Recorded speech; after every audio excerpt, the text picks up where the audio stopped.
এইটা হচ্ছে মৌরির নদী, দেখতে অনেক সুন্দর কিন্তু ভয়ঙ্কর।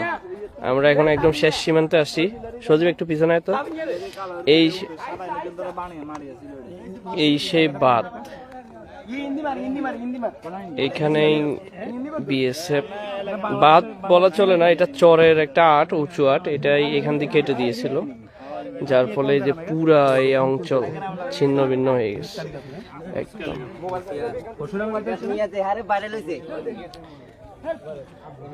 এখান দিয়ে মূলত পানিগুলা একদম আমাদের 1 নম্বরের এদিকে, আর ওই যে হচ্ছে আমরা এখন ইন্ডিয়ার বর্ডারেই আছি, ভিতরে প্রায় 50 গজ ভিতরে আছি, নোম্যান্স ল্যান্ড বলা চলে।